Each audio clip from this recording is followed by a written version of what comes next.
మెదక్ గడ్డపై BJP BRS MP అభ్యర్థుల మధ్య మాటల యుద్ధం నడుస్తోంది. కలెక్టర్ గా ఉన్నప్పుడు జిల్లాకు ఏమీ చేయని వ్యక్తి ఇప్పుడు ఎంపీగా గెలిచి ఏం చేస్తారని ప్రశ్నించారు రఘునందన్ రావు. అయితే తాను రఘునందన్ రావులా ప్రజలను మోసం చేయలేదని కౌంటర్ ఇచ్చారు వెంకట్రామిరెడ్డి. రూపాయి ఖర్చు పెట్టినాడు, పిల్లికి బిచ్చమయ్యనోడు.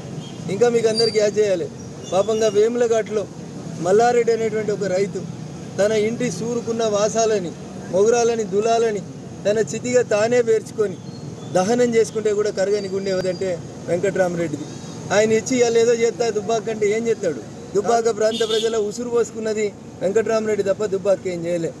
కస్తూరిబా పాఠశాలకు కాంపౌండ్ వాళ్ళు ఇవ్వని 10 సార్లు దరఖాస్తు పెడితే ఇవని దుర్మార్గమైనటువంటి కలెక్టర్ ఎవరంటే వెంకట్రామిరెడ్డి తప్ప ఇంకొకటి కాదు. ముంపు గ్రామ ప్రజలకు ప్రభుత్వం బీఆర్ఎస్ ప్రభుత్వం ఇచ్చిన కంపెన్సేషన్ 6 లక్షలు అయితే పోచమ్మ గుడికి వెళ్ళి తల మీద ప్రమాణం చేసి ఏడాదిగా ప్రయత్నించిన సంతానం కలగలేదా? నోవా ఐవీఎఫ్ లో ఫెర్టిలిటీ ఎక్స్పర్ట్స్ ను కలవండి. మాతృత్వం కల నెరవేర్చుకోవడానికి ఉచితంగా సంప్రదించండి. 12 లక్షలు గెలిచిన తర్వాత ఇస్తా అని చెప్పి ఇంటర్వ్యూలు ఇచ్చి వాళ్ళ కుటుంబాలకు 12 లక్షల కంపెన్సేషన్ ఇస్తా అని చెప్పి మళ్ళీ అటు వైపు చూడకుండా మళ్ళీ ఎన్నికల్లో పరాజయం చెందిన వ్యక్తి.